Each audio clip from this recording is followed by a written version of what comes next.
नमस्कार, आप सभी को बात करते हैं उत्तर प्रदेश यूपी की सबसे बड़ी महत्वपूर्ण काम की खबरें।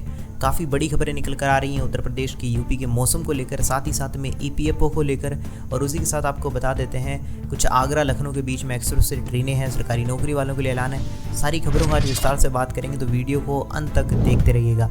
शुरू करते हैं, उससे पहले इस वीडियो को लाइक नहीं किया, लाइक कर दीजिए, चैनल को सब्सक्राइब करके घंटे के निशान को दबाना मत भूलिएगा। बात कर लेते हैं सबसे पहले उत्तर प्रदेश यूपी के मौसम के बारे में।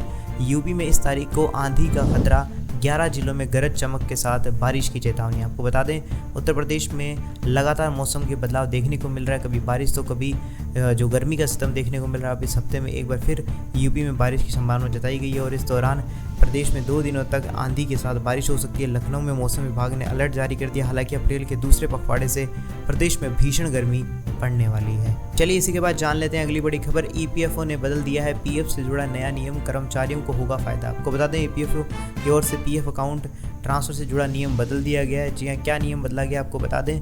नया वित्त वर्ष शुरू हो चुका है और उसके साथ ही जरूरी नए नियम भी लागू होंगे। ऐसे में ही अगर नए नियम की बात करें तो पीएफ खाते से जुड़ा हुआ 1 अप्रैल को कर्मचारी संगठन भविष्य निधि यानी कि ईपीएफओ की ओर से नया नियम लागू किया है। इस नए नियम से लागू होने के बाद कर्मचारियों को सीधे तौर पर फायदा होगा। मीडिया रिपोर्ट्स के मुताबिक पता चला है कि पीएफ अकाउंट ऑटो ट्रांसफर कर दिया जाएगा। इसका मतलब यह है कि अब नौकरी बदलने पर पीएफ खाता नए अकाउंट में ट्रांसफर कराने की जरूरत नहीं है। उदाहरण के लिए अगर आप नौकरी बदलते हैं तो 1 अप्रैल के बाद से आपका पीएफ खाता अपने आप ही ट्रांसफर हो जाएगा। चलिए इसी के बाद जान लेते हैं अगली बड़ी खबर। देश में सबसे बड़ी अपडेट देखने को मिल रही है। देश में अब भी सरकारी नौकरियों की जबरदस्त लालसा क्या दूर होगी ये चाहत या नहीं, आपको बता देना चाहते हैं। सरकारी नौकरी की जो चाहत है वो हर किसी के बीच में, और हर लोग आजकल सरकारी नौकरी के पीछे भाग रहे हैं। आपको बता दें, हाल ही में 60,000 यूपी कांस्टेबल नौकरियों के लिए 48 लाख आवेदक थे, और यहाँ चयन की जो बात करें परसेंटेज की, वो 1.25% है। वहीं दूसरी ओर सेना जवानों की जो भर्ती होती है उनमें 3 से 4% रहता है। तो भारत में रोजगार पर ILO इंटरनेशनल लेबर ऑर्गेनाइजेशन की 2024 की रिपोर्ट में स्पष्ट हुआ है कि रोजगार सृजन में संकट की ओर इशारा किया गया है। साथ ही ये सवाल है कि दुनिया की सबसे तेजी से बढ़ती प्रमुख अर्थव्यवस्था में सरकारी नौकरियां इतनी प्रतिष्ठित क्यों बताई जा रही हैं। आपको क्या लगता है, सरकारी नौकरी अच्छी है, खुद का व्यापार? कमेंट में बता सकते हैं आप। चलिए अब इसी के बाद जान लेते हैं अगली बड़ी खबर। अब मैं नहीं बता सकता अपना पासवर्ड, क्योंकि केजरीवाल को बार बार इनकार। अब ईडी का दूसरा तरीका। आपको बता दें, कथित शराब घोटाले में जो अरविंद केजरीवाल है वो गिरफ्तार हो गए। उनसे उनके फ़ोन के पासवर्ड को मांगा जा रहा है, क्योंकि उनका आईफोन है, तो उसकी वजह से अभी तक उनके पासवर्ड को नहीं पता लगाया जा सका है। लेकिन फिर भी वो ट्राई कर रहे हैं जो कंपनी है आईफोन की, उनसे इसके जो पासवर्ड है उसको निकालने का। लेकिन हाँ, वो तो तभी हो सकता है जब तक इस पर पासवर्ड लगाया जाए, और वो सिर्फ अरविंद केजरीवाल ही बता सकते हैं। चलिए इसी के बाद जान लेते हैं अगली बड़ी खबर।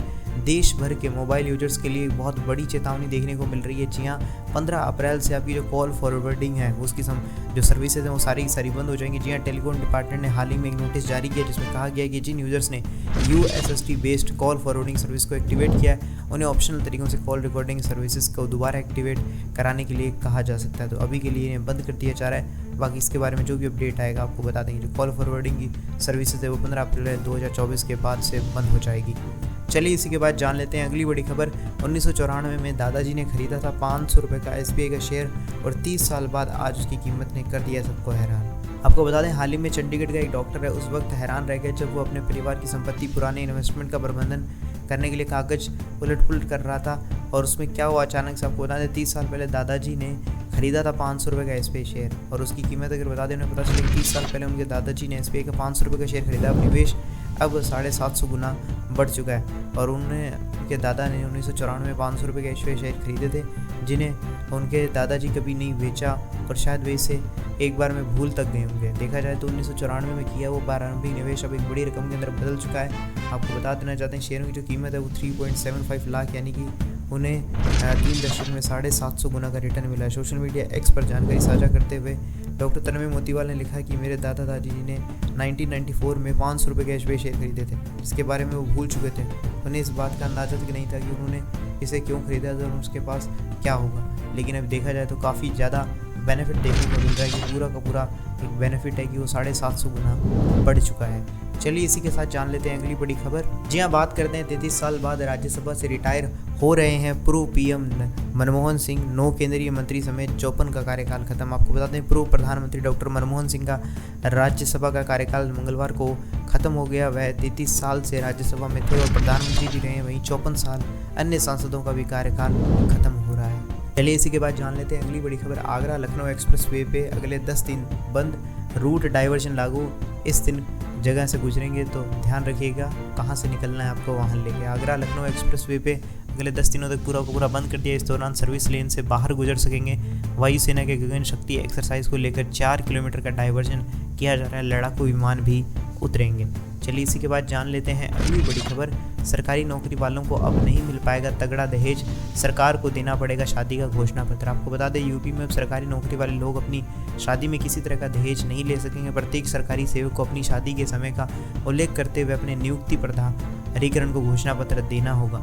जी हाँ, इसके अंदर क्या होगा आपको बता दें, नियुक्ति प्राधिकरण को घोषणा पत्र देना होगा जिसमें ये घोषित करना होगा कि उसने अपने विवाह में कोई दहेज नहीं लिया है। सरकारी अफसर और कर्मचारी की शादी विवाह में दहेज देने की जो लेकर है उसको शासन का रुख गंभीर हो चला है, उसके लिए नया नियम लागू कर दिया गया है।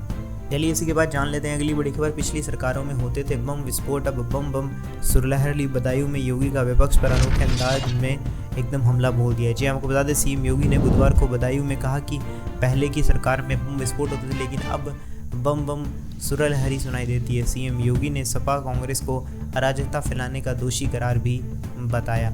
चलिए इसी के बाद जान लेते हैं अगली बड़ी खबर। ऐसे हादसे में जान गंवाने वालों को मिलेगा 7 लाख का मुआवजा, बिजली निगम को जिम्मा। आपको बता दें, बिजली हादसे में अगर किसी भी तरह से मौत होती है तो मुआवजा तय है। हादसे में जान जाने पर 5 लाख की जगह 7 लाख रुपए का मुआवजा मिलेगा। मुआवजे को लेकर शासन ने यह राशि बढ़ा दी गई है। चलिए इसी के बाद जान लेते हैं अगली बड़ी खबर। लोकसभा चुनाव 2024 को लेकर बुलडोजर नहीं, जूता चप्पल जैसे चुनाव चिन्ह मिलेंगे।